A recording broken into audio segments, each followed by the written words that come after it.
People say the Bay of Kotor is one of the most beautiful places in the world. Yet many cruisers don't venture beyond the historic port. Because we have to take a tender boat today, our time ashore is limited. But we aren't gonna miss out on sights like this, or iconic views like this. Join us as we raise the clock to explore the very best of Montenegro, so you can make the most of your adventure here too. Here we go!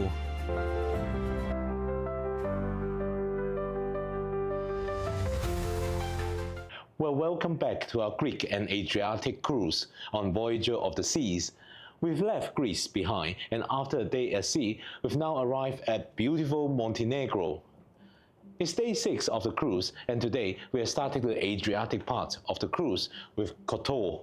The port of Kotor has just one pier, and is only suitable for smaller cruise ships. For us, the ship is going to be anchored in the bay and will be going ashore by tender boats.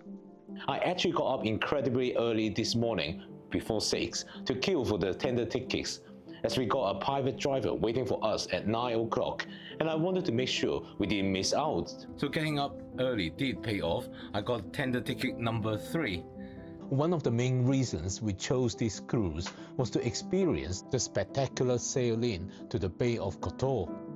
Surrounded by towering mountains, it's easy to see why this is considered one of Europe's most beautiful cruise arrivals. We'll come back to these views later, when the late afternoon light should make them even more spectacular. The sun has just risen and the landscape is just amazing here. We're happy to inform our guests that tendering operation has now started, and we are ready to call guests holding tender tickets number 1 and number 2. We're just checking out our view at the balcony, but I've just heard our tender ticket number being called. So let's get down there and start our adventure. So as you can see, tender ticket number 1 and 2 are boarding now. It should be our turn soon. Off we go to our tender boat. Well, here we are getting onto the tender boat.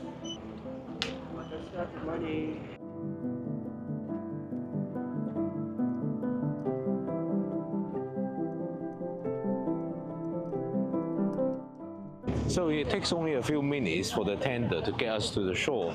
And behind me, there is the Azamara Pursuit. Well, welcome to Montenegro. We just got onto the shore. Our ship is just not very far away.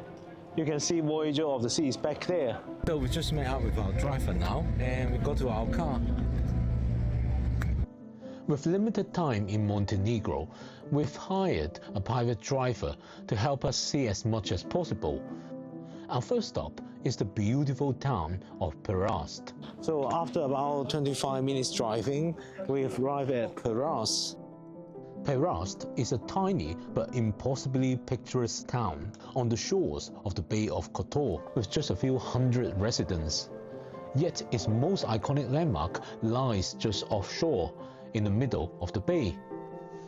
Our first attraction is going to be the Lady of the Rocks. We're taking a boat to go over there.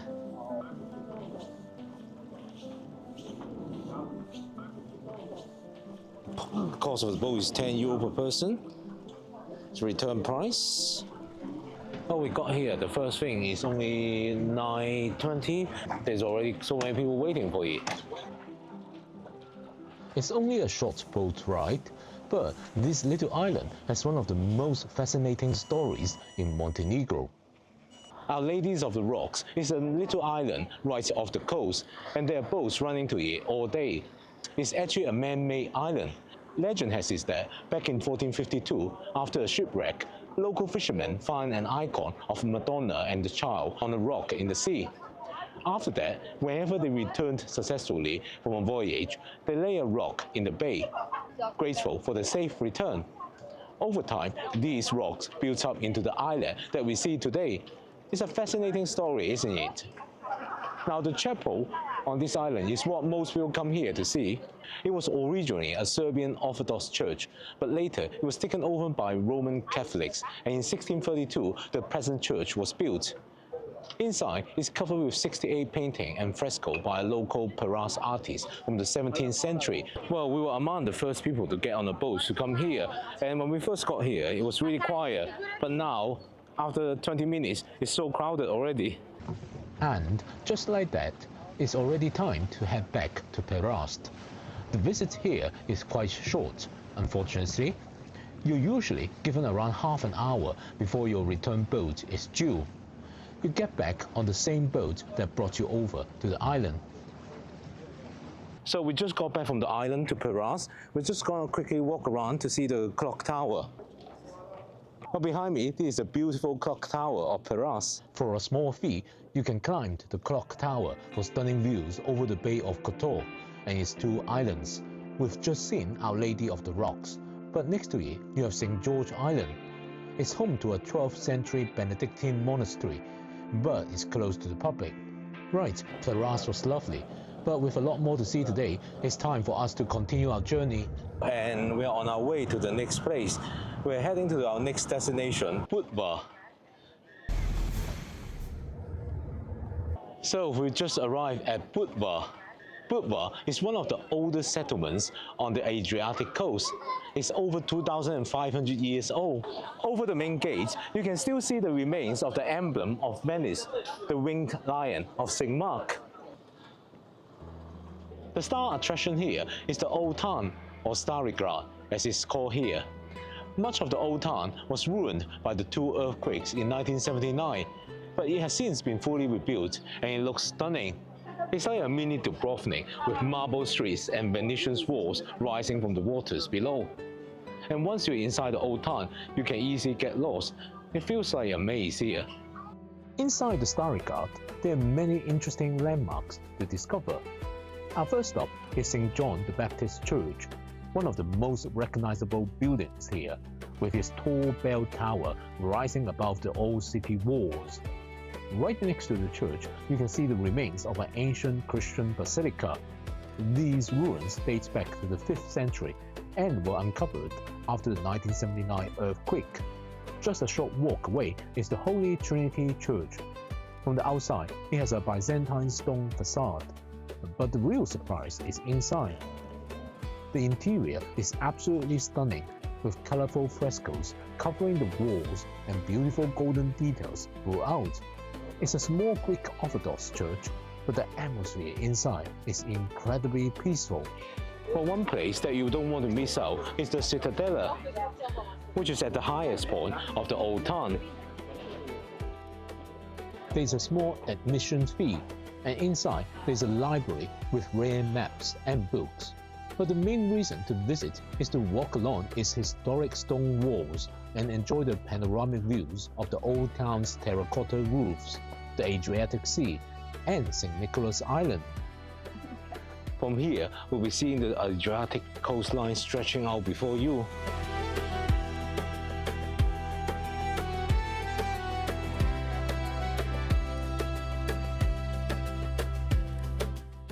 After Budva, we are heading to one of the most iconic spots in the region, Sveti Stefan.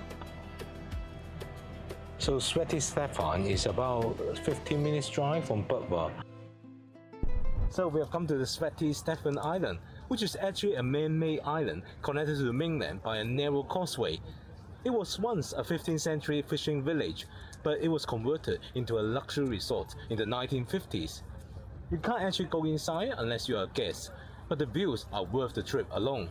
Sveti Stefan has hosted royalties and celebrities, and it's even been featured in movies and TV shows like the Game of Thrones.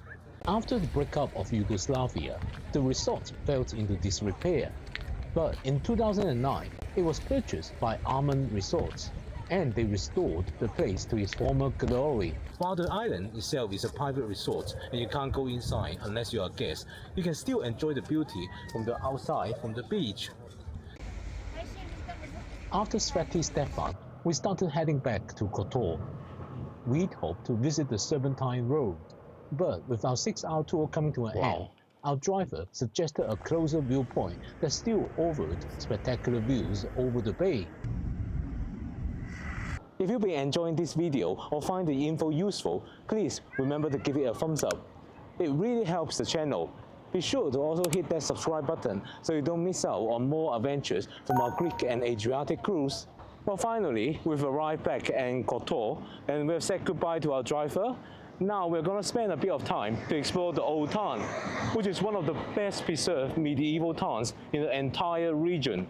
So, right now we are outside the main gate to the old city. Let's head inside. Well, one of the first things that you see in the Old Town is the clock tower, which is located in the main square, the Square of Arms. This square used to be the heart of Kotor's defense system, full of soldiers, armories, and even a storage for grain. This tall tower looks down on an unusual stone pyramid. It was once a pillory used to shame wayward citizens. Nowadays, it's where locals and tourists gather, maybe for a coffee or just take in the atmosphere. Soon you will notice all this narrow winding street in Kotor. The whole Old Town is a maze. It was designed that way to confuse invaders back in the medieval days. Today though, it's just fun to wander and get a little lost. Everywhere you look, there's something fascinating, whether it's the beautiful stone buildings or all these cute little squares. They actually remind me a lot of many similar old towns in Croatia. Behind me, this is the Cathedral of St. Tryphon. This is one of the most important landmarks in the town. Built all the way back in 1166, it's a real masterpiece of Romanesque architecture. Inside, you'll find beautiful frescoes and relics of St. Tryphon, the patron saint of Kotor. Now, for those of you who are feeling adventurous, you can hike up the city walls all the way up to the fortress of St. John. It's a very steep climb, but the views of the bay and Old Town below are absolutely worth it. I think I'll just send my drone up instead though. Our time ashore may be coming to an end, but the highlight of the day is still to come. The sail out through the Bay of Kotor is something we've been looking forward to all day, particularly with the beautiful weather we're having. So don't go anywhere just yet. For now though, we are back at the cruise port, joining the line for the tender boat back to the Voyager of the Seas. Well, what do you think of today? Well, overall it's been a magic day, really good. And both Budvar and Kotor are places that I'd like to come back to and spend a lot more time in.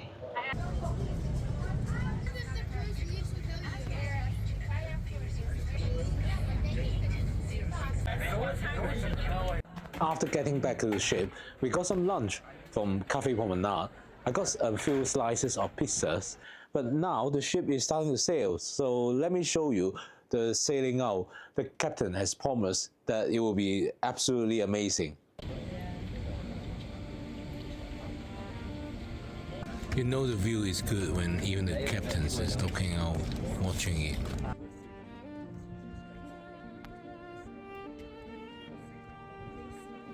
Well, we're watching the sailing out of Bay of Kotor at the helipad, and that's an amazing place to see it. Not many Royal Caribbean ships have that. You can see in every direction.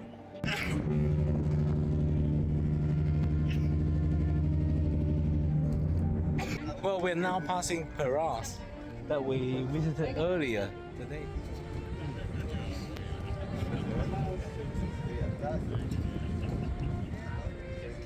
And here are the two islands just off the coast of Peras. On the left, you have Our Lady of the Rocks, and on the right, you have St. George Island.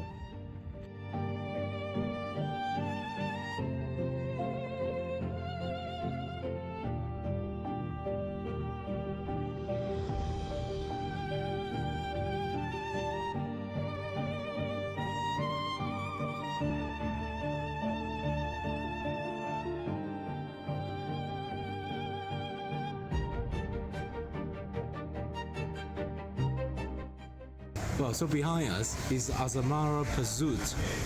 They are pursuing us.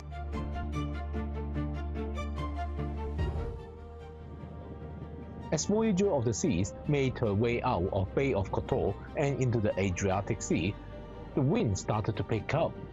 So we retreated to our balcony, which turned out to be the perfect place for one final look at this unforgettable scenery. Wow, this sail away has been amazing. I think this is definitely the one thing that I will remember most from this cruise. Well, it has been an absolutely incredible day today, taking in all these amazing sights in Montenegro. And thank you so much for coming along on this adventure.